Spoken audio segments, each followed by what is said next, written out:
فأنا ناصح لإخواني بالصدع بالحق تبيض وجوههم. السكوت في مسألة الحزبية يضرها، فاصدع بما تؤمر وأعرض عن المشركين. سلامي على دماج ورجالها والشيخ يحيى ودار العلم يا سعد بانيها. Bismillahirrahmanirrahim. Alhamdulillahi hamdan katsiran thayyiban mubarakan fih kama yuhibbu rabbuna wa yarda.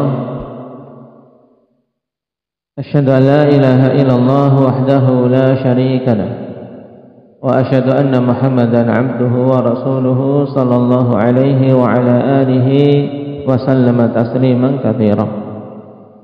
Amma ba'd. Pertemuan yang lalu kita membahas sunnah yang kedua, yaitu apa, Hakid? Meletakkan telapak tangan kanan di atas telapak tangan kiri, atau ungkapan lebih mudahnya apa? Bersedekap. Taib. Tata cara bersedekap ada berapa macam secara rinci? Indak ya Zaid. 5. Apa saja? Coba ungkapkan dengan mulut dan praktekkan dengan tangan. Itu dengan prakteknya aja, mulutnya jelas kan? Tata cara yang pertama.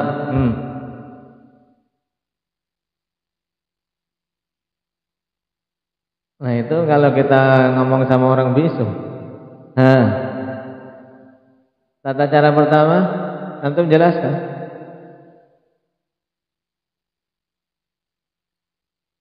Praktekkan dan jelaskan.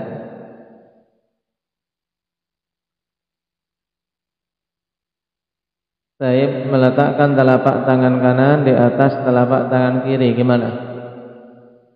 Baik. Yang kedua, meletakkan telapak tangan kanan di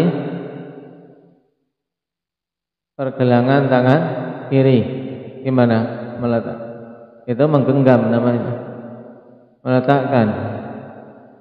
Tadi di telapak tangannya, yang kedua di pergelangannya. Terus yang ketiga,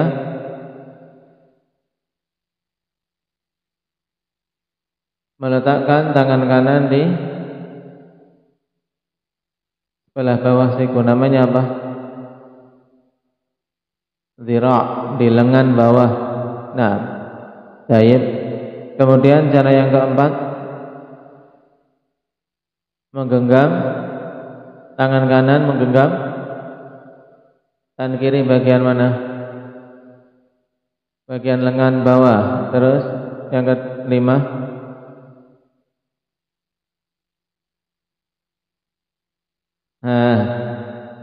yang kelima apa yang belum?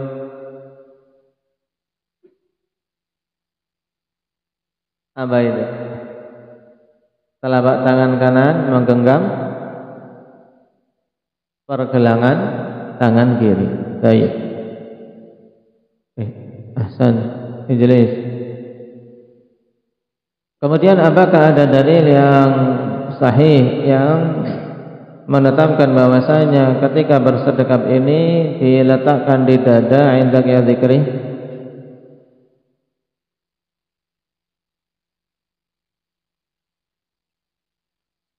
Dalilnya tidak ada yang pas, tidak ada yang sahih. Tidak ada dalil yang sahih yang menunjukkan hal tersebut. Ada dalil, tapi apa? Paling bagusnya tingkatannya apa kemarin? Muhammad Aceh mursal. Mursal siapa?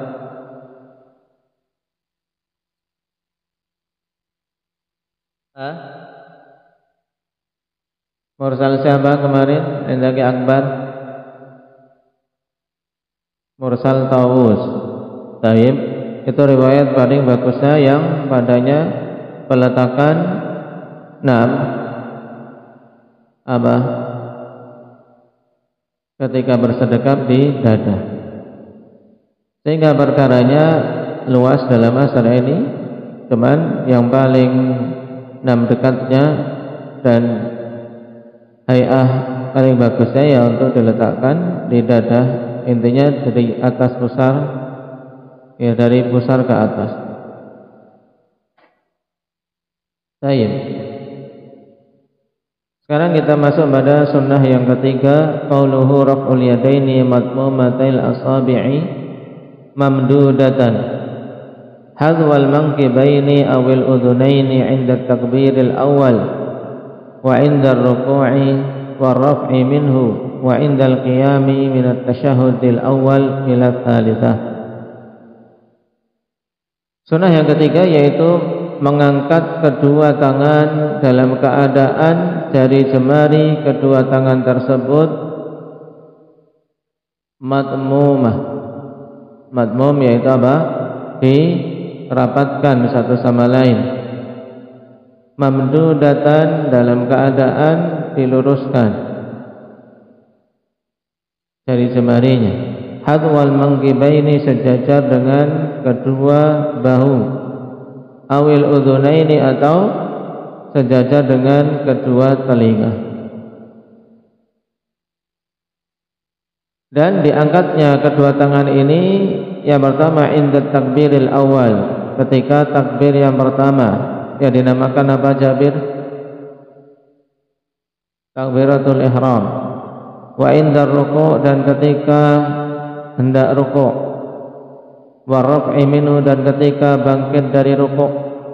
Wa indal qiyami minat tasyahudil awal ila tsalitsah, dan ketika berdiri dari tasyahud awal menuju rakaat ketiga. Berarti ada berapa semuanya ini yang disunnahkan untuk mengangkat tangan? Ahmad, ada 4. Baik. Qala raf'ul yadaini fil mawadhi'il atiyati sunnatun fi'liyah. Mengangkat kedua tangan pada tempat-tempat berikut ini hukumnya adalah sunnah fi'liyah. Dan ini merupakan pendapat jumhurul ulama. Dalilnya apa? Dalilnya dalil-dalil yang menunjukkan sifat salat Nabi sallallahu alaihi wasallam, di mana beliau mencontohkan perbuatan tersebut. Baik, sebagian ulama berpendapat tentang wajibnya. Di antaranya Dawud Al-Zahiri, demikian pula Al-Auza'i dan Ibnu Khuzaimah.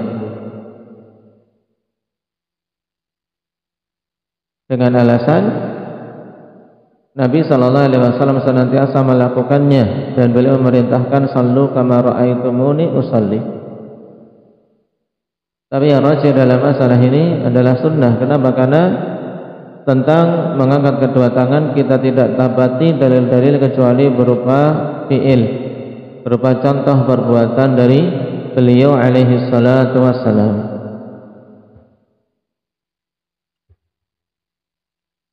Wa idahuhu fil masailid taliyah, dan penjelasannya pada permasalahan-permasalahan berikut ini.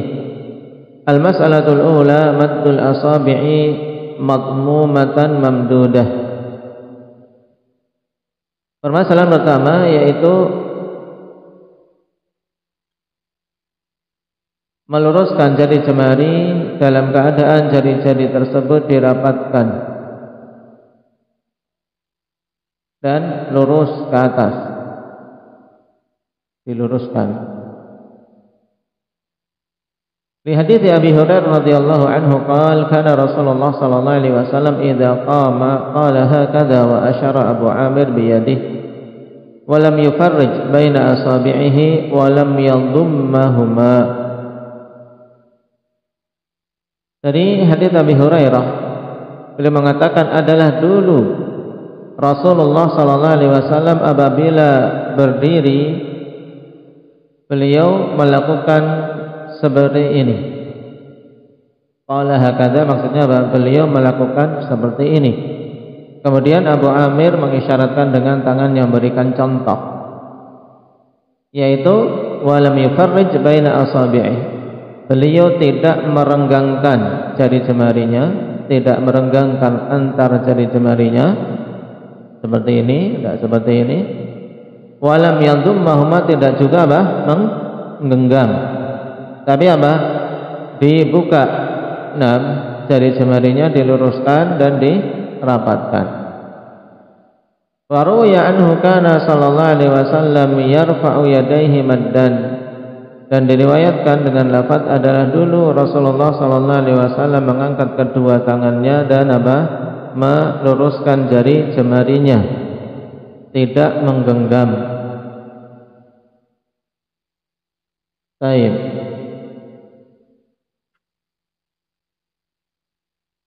Dan riwayat yang pertama dikeluarkan oleh Imam Ibnu Khuzaimah, demikian pula Al-Baihaqi dan Al-Hakim.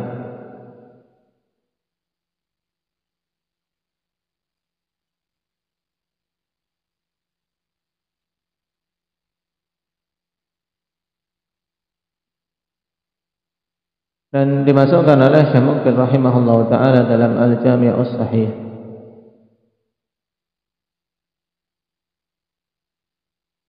Maka ditegaskan oleh Ibnu Qudamah, wa yustahabbu an yamudda asabi'ahu waqtar raf'i.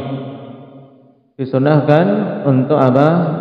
Meluruskan, ya. Jadi jari jemarinya ini tidak digenggam, tapi apa? Diluruskan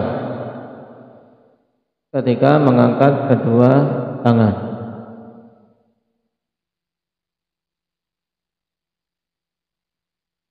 Dan ketika mengangkatnya tidak direnggangkan jari jemarinya, tapi juga tidak apa? Seseorang tidak terlalu merapatkan dengan sangat, tapi sesuatu yang normal. Intinya jari jemari tidak direnggangkan, cukup jari jemari diluruskan ke atas. Dengan apa? Dengan jarak antar jemari-jemari ini tidak renggang. Tapi tidak kita paksa seperti ini, kan capek. Kalau orang mau merapatkan betul-betul enggak ada celah, ini capek. Cukup diluruskan ke atas. Ketika jari jemari lurus ke atas, otomatis apa? Ini kan enggak akan renggang, tapi akan apa? Berdekatan satu sama lain. Baik. Al-mas'alatu tsaniyah raf'ul yadaini hadwal mankibaini awil udhunain. Sekarang tentang mengangkat tangan tersebut sampai berapa kadar mengangkatnya. Kalau tadi bagaimana jari jemarinya? Baik. Inda takbiratil ula wa inda ruku' wa raf'i minhu. Baik, mengangkat kedua tangan sejajar dengan kedua bahu atau kedua telinga. Ini diangkat letaknya ketika takbiratul ihram dan ketika ruku' serta ketika bangkit dari ruku'. Di hadits Abdullah bin Umar radhiyallahu anhuma anna Rasulullah sallallahu alaihi wasallam qala anna Rasulullah sallallahu alaihi wasallam kana yarfa'u yadayhi hadwa mankibaihi. Adalah dulu Rasulullah sallallahu alaihi wasallam mengangkat kedua tangannya sejajar dengan kedua bahu beliau. Kapan? Idza ftataha shalah, apabila beliau membuka salat. Yaitu dengan apa? Indaka fadil takbiratul ihram. Wa idza kabbara lirruku', dan ketika bertakbir untuk ruku'. Maksudnya ketika hendak bertakbir.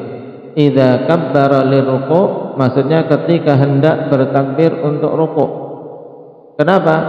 Karena kalau bertakbirnya pas mengangkat kedua tangan, tentu dia bertakbir dalam kondisi apa? Masih kondisi berdiri. Berarti ini benar atau salah, Huzaimah? Salah. Coba praktekkan. Berdiri itu. Nah, ketika antum mengangkat kedua tangan mau rukuk, gimana? Terus takbirnya kapan?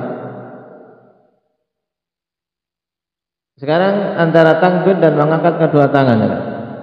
Nah, mengangkat kedua tangan dan mau bertakbir untuk rukuk, gimana?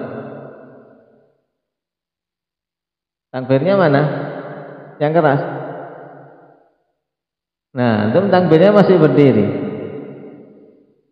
Takbir itu apaan? Nah, takbir apa namanya?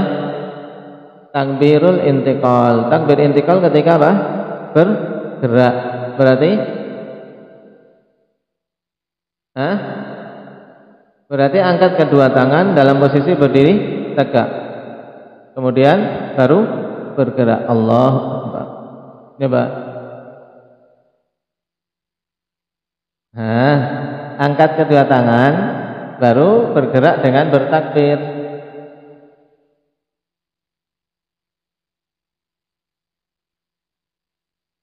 Angkat kedua tangan dulu. Ya, lurus. Ya. Ini Pak. Jari jemarinya tadi gimana jari jemarinya? Nah, jangan pamer cincin. Baik. Jari jemarinya lurus ke atas. Sejajar dengan telinga atau sejajar dengan pundak, boleh. Terus itu masih berdiri Allahu Akbarnya. Nah, ini terkadang apa? Dikiranya mengangkat kedua tangan itu pas takbir. Banyak kan gitu. Allahu Akbar baru rukuk. Salah. Dia baru rukuk. Allahu Akbar. Nah, gitu mending. Jadi takbirnya ketika bergerak.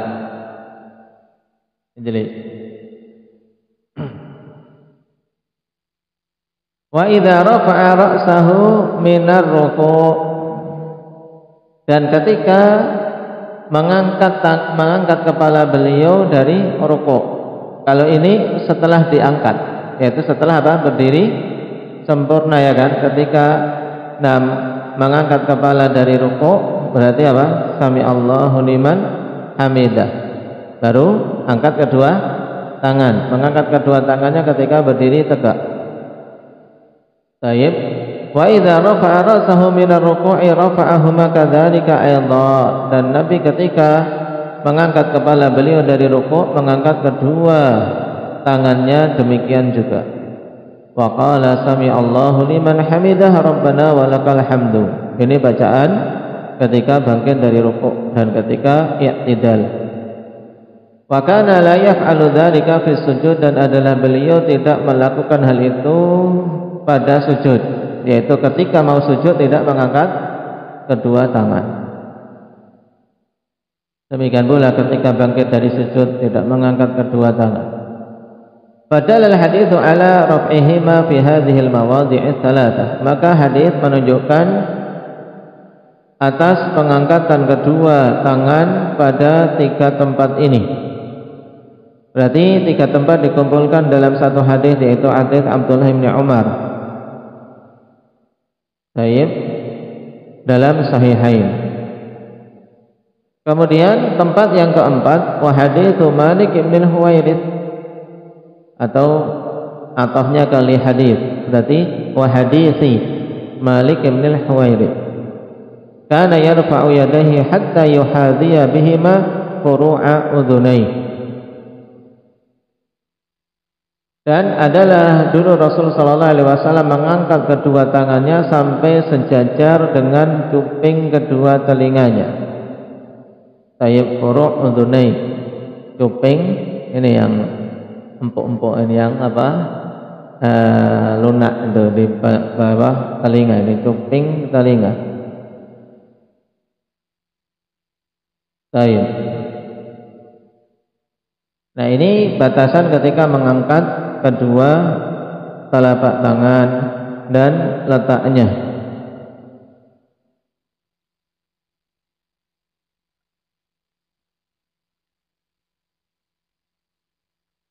Kemudian apakah telapak tangan dan jari jemarinya dihadapkan ke kiblah ketika mengangkat?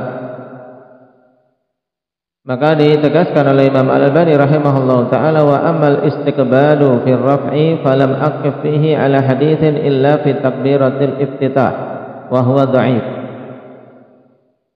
Adapun tentang masalah menghadapkan telapak tangan ke kiblah, kata Syalbani, aku tidak mendapati padanya hadis kecuali pada takbiratul ihram, dan itu hadis yang dhaif. Akhrajahu Tabrani fil Awsat an Ibnu Umar radhiyallahu anhuma rafa'ah, idza istaftaha ahadukum as-salata falyarfa' yadayhi wal yastaqbil bi batinihi mal qiblah fa innallaha amamah. Syahidnya di sini, apabila salah seorang di antara kalian membuka salat, maka angkatlah kedua tangannya dan hadapkanlah telapak tangannya ke kiblah, karena sesungguhnya Allah di hadapannya. Cuman hadisnya dhaif. Padanya Umair ibn Imran, seorang yang dhaif. Hanya saja kawan jumhurul ulama mengatakan untuk menghadapkan telapak tangannya, yaitu bagian dalam telapak tangan, namanya batinul kaf. Ini apa? Bagian dalam telapak tangan namanya batinul kaf. Kalau ini zahir, ya, tayyib zahirul kaf. Jadi bagian dalam telapak tangan kata jumhur dihadapkan ke kiblah.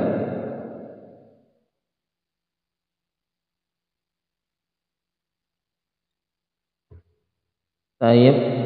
Dan ini yang sempurna dan dekat dengan qiyas, dan pilihan dari sederitan ulama ahli tahqiq seperti Imam Nawawi dan yang lainnya, dibandingkan pendapat yang lain. Karena ada pendapat yang lain, yaitu pendapat Malikiyah, menyatakan bagian punggung kedua telapak tangan akan dihadapkan ke langit dan bagian dalam telapak tangannya dihadapkan ke bumi. Jadi seperti ini. Allahu Akbar. Ya, ininya ke atas, ininya ke bawah. Allahu Akbar. Nah, kayak siapa? Baik, ini pendapat Maliki. Dan yang rajih wallahu taala alam, hay'ah yang lebih sempurna dan itu akrab pada qiyas, karena kebanyakan pada sifat-sifat salat adalah apa? Ada upaya untuk menghadapkan ke kiblah. Baik, maka telapak tangan bagian dalam dihadapkan ke kiblah, jari jemari lurus ke atas, tidak direnggangkan. Ini kaifiyah tangannya.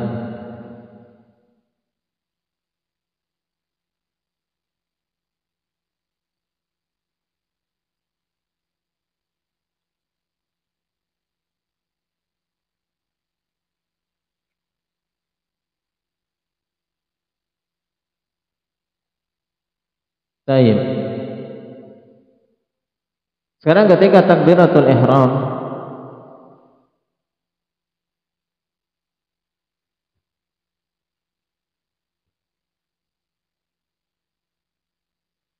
kapan seseorang mengangkat kedua tangannya ketika takbiratul ihram? Kalau kita perhatikan hadis-hadis Al-Qur'an, mengangkat tangan ketika takbiratul ihram ini ada 3 sifat. Dan ketika-tikanya sunnah boleh kita memilih. Sifat yang pertama yang ditunjukkan oleh hadis Ibnu Umar dalam Sahih Muslim, karena Rasulullah sallallahu alaihi wasallam idza qama lis-salati rafa'a yadayhi hatta takuna hadwa manqibaihi thumma kabbara. Berarti intinya kalian ringkas, yaitu sifat yang pertama apa? Mengangkat kedua tangan, kemudian baru bertakbir. Ini sifat pertama. Angkat kedua tangan dulu, baru bertakbir. Hadits Ibnu Umar dalam Sahih Muslim. Kemudian sifat yang kedua ditunjukkan dalam hadits Malik bin Al-Huwairits dalam Sahih Muslim. Tayyib. Idza shalla kabbara thumma rafa'a yadayhi. Wa idza arada an yarka'a rafa'a yadayhi. Wa idza rafa'a ra'sahu min ar-ruku' rafa'a yadayhi. Ini menunjukkan apabila salat bertakbir dulu baru mengangkat kedua tangan. Jadi Allahu Akbar baru diangkat kedua tangannya. Karena apa? Intinya takbiratul ihramnya. Jadi takbiratul ihram tangan belum diangkat. Allahu Akbar baru angkat kedua tangan. Ini sifat yang kedua. Kemudian sifat yang ketiga,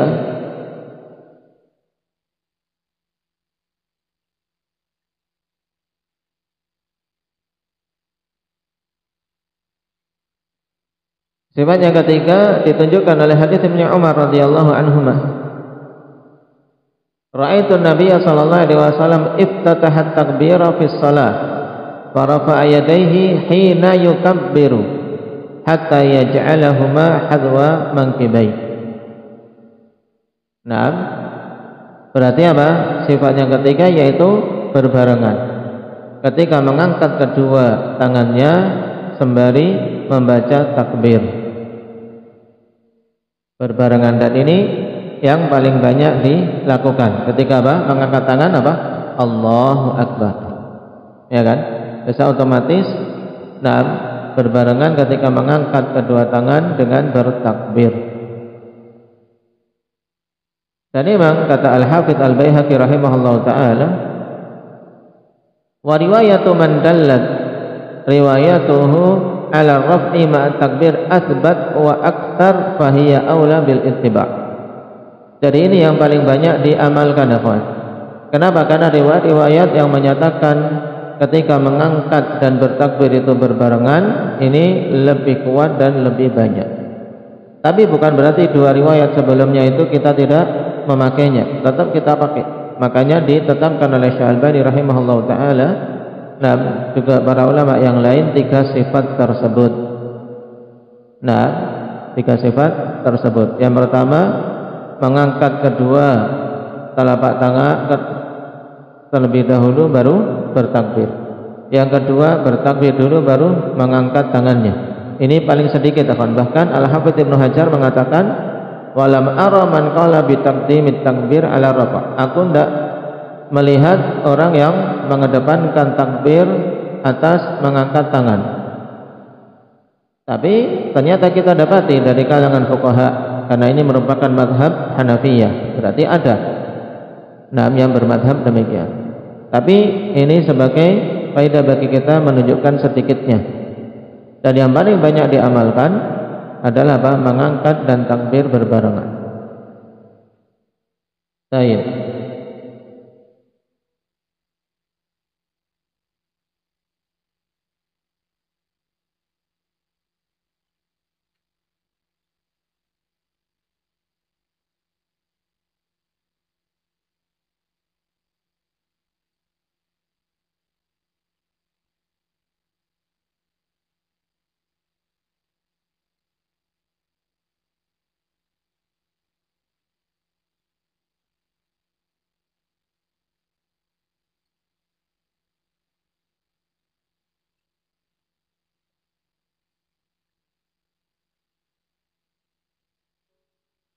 Kemudian untuk takbir ketika ruku', ketika i'tidal dengan tasmi' sami Allahu liman hamidah. Nah, demikian pula takbir ketika apa? Bangkit dari rakaat kedua menuju rakaat ketiga. Ini semuanya dilakukan dalam posisi berdiri tegak. Posisi berdiri tegak. Kemudian bacaan-bacaannya, karena itu bacaan takbiratul intiqal, maka apa? Dibaca ketika bergerak. Mungkin boleh seseorang di awal memulainya ketika masih berdiri Allahu Akbar, tapi ada bagian dari bacaan takbir tersebut yang dibaca ketika apa? Bergerak. Baik.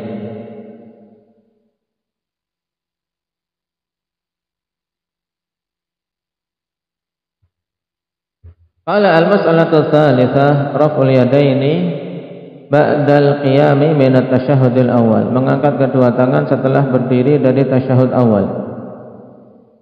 Li hadits Ali radhiyallahu anhu anna Nabiy sallallahu alaihi wasallam kana idza rafa'a yadayhi idza qama min as-sajdatain. Berdasarkan hadis Ali radhiyallahu anhu bahwasanya Nabi sallallahu alaihi wasallam dulu mengangkat kedua tangannya apabila berdiri dari dua sujud. Nah, wal murad bis sajdatain ar-rak'atan. Maksudnya apa? Dua sujud itu maksudnya dua rakaat. Berarti ketika bangkit dari rakaat kedua menuju rakaat ketiga. Baik. Dan telah kita lewati ya kawan. Nah, pada hadis apa yang jelas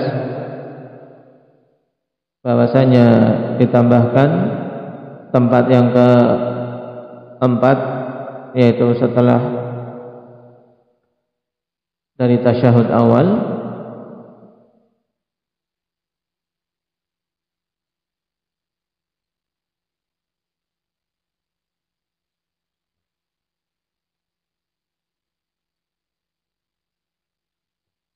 Hadis Ibnu Umar juga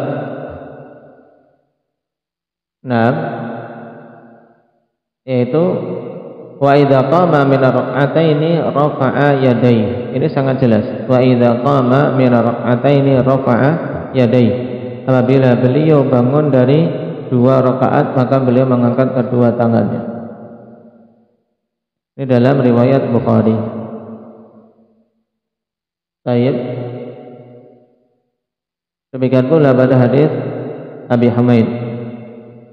Tambahkan di sini hadis Ali oleh pensyarah. Baik, wal murad bi sajdataini arqatan wa huwa majazun min babi itlaqil juz'i wa iradatil kull. Dan ini adalah ungkapan dengan mengungkapkan apa? Sebagian dan yang diinginkan keseluruhan, yaitu sujud bagian dari rakaat. Itu maksudnya, tapi diinginkan dengan kata sujud di sini rakaat penuh. Qala wa dhahiru ifradi Syekh rahimahullahu taala li raf'il yadaini ba'da al-qiyam min at-tasyahhudil awwal lil khilaf fihi. Nah, dan yang nampak dari penyendirian Syekh rahimahullahu taala untuk mengangkat kedua tangan setelah bangkit dari tasyahud awal karena padanya khilaf. Memang dikhilafkan ikhwan tentang mengangkat kedua tangan ketika bangkit dari tasyahud ini. Fariwayatul masyhuratul al-mu'tamadu fil madhhabi adamu masyru'iyyati raf'i fi hadzal mawdi'. Sebab riwayat yang masyhur yang diakui pada madhab, al-madhab yang dimaksud madhab Imam Ahmad, madhab ay Hanabilah, yaitu tidak disyariatkannya mengangkat kedua tangan pada tempat ini. Wifqan lil a'immatis tsalatsah, mencocoki imam-imam yang tiga yaitu Abu Hanifah wa Malik wa Syafi'i. Berarti menunjukkan tiga imam ini apa? Tidak menyatakan sunnahnya mengangkat kedua tangan ketika bangkit dari tasyahud awal. Dan salah satu riwayat dalam madhab Hanabilah juga mencocokinya. Wa riwayatu tsaniyatu masyru'iyatur rafa', dan riwayat yang kedua dalam mazhab Imam Ahmad yaitu disyariatkannya mengangkat kedua tangan. Ikhtaraha al-Majdu wa Syekhul Islam wa sawwabaha fil insaf wa ikhtaraha jama'atun minasy-Syafi'iyyah. Dan telah memilihnya al-Majdu dan Syekhul Islam Ibnu Taimiyah serta membenarkannya dalam insaf, dan memilihnya sederetan dari kalangan Syafi'iyah, Kamil Mungdir wa Abi Ali At-Tabari wa sawwabaha An-Nawawi wa hiya azharu fit dalil wa hiya ikhtiyaru Syekh rahimahumullahu taala jami'an. Dan jelas akhwan, taib karena nas sharih dalam hadis menunjukkan disunnahkannya hal tersebut. Dan ini merupakan pendapat mayoritas ulama ahli hadis. Taib, salah satu riwayat dari Imam Ahmad dan perkataan Imam Syafi'i. Adapun jumhurul fuqaha dalam masalah ini tidak menyatakan disunnahkannya mengangkat kedua tangan. Tapi pendapat mereka terbantahkan dengan hadis Nabi sallallahu alaihi wasallam. Makanya para fuqaha muhaqqiqin seperti Syekhul Islam An-Nawawi, Ibnul Mungdir, Asy-Syaukani dan yang lainnya secara tegas menyatakan disunnahkannya. Qala fatahassala lana anna raf'al aidi fi sholati fi arba'ati mawadi'. Maka kesimpulannya, nah, bagi kita bahwasanya mengangkat tangan dalam salat itu ada disunnahkan pada 4 tempat. Inda takbiratil ihram, wa inda ruku', wa inda raf'i minar ruku', wa indal qiyami ba'da tasyahhudil awal. Ini telah diulang-ulang tadi. 4 besok ditanya harus bisa Abdullah Batam. Ya, baik. Wala yarfa'u inda raf'i minas sujud, tidak mengangkat kedua tangan ketika bangkit dari sujud. Lima taqaddama fi hadits Ibnu Umar radhiyallahu anhuma. Faidatun wal hikmatu min raf'il aidi fi shalah. Sekarang hikmah mengangkat kedua tangan di dalam salat. Ila inna hadha min ta'zimillahi azza wa jalla bihaitsu yajtami'u at-ta'zimul fi'li wal qawli. Nah, hikmahnya kan dikatakan bahwasanya sesungguhnya ini merupakan bentuk pengagungan terhadap Allah Subhanahu wa taala, di mana terkumpul padanya pengagungan dengan perbuatan dan pengagungan dengan perkataan. Dengan perbuatan kita mengangkat kedua tangan, dengan perkataan kita membaca apa sakit? Takbir. Wa qila innahu isyaratun ila raf'il hijabi bainaka wa bainallah. Dikatakan juga bahwasanya ini isyarat tentang diangkatnya hijab antara engkau dengan Allah. Wa qila bal dzalika min zinati shalah. Bahkan itu merupakan hiasan di dalam salat. Li'annahu law kabbara duna harakah lam takunis salatu ala wajhin hasan. Karena kalau bertakbir tanpa ada gerakan, tentu apa? Tidak terwujud salat dengan apa? Dengan wajah yang bagus, yaitu dengan bentuk gerakan yang bagus. Wa ala kulli hal yakfina fi dzalika al-iqtida'u bin Nabi sallallahu alaihi wasallam. Baik. Nah, intinya ala kulli hal, ya, pada semua kondisi yang disebutkan tadi, pendapat-pendapat tentang hikmah tadi, intinya cukup bagi kita apa? Mencontoh, meneladani Nabi sallallahu alaihi wasallam. Nabi mengangkat kedua tangan, maka kita ngikut. Taib, dan jelas itu adalah hay'ah yang paling bagus karena itu sunnah Nabi sallallahu alaihi wasallam. Adapun hikmah-hikmah disebutkan di sini, nah, ini hikmah istimbati, yaitu sekedar istimbat dari para fuqaha. Wallahu taala alam, walhamdulillahirabbil alamin.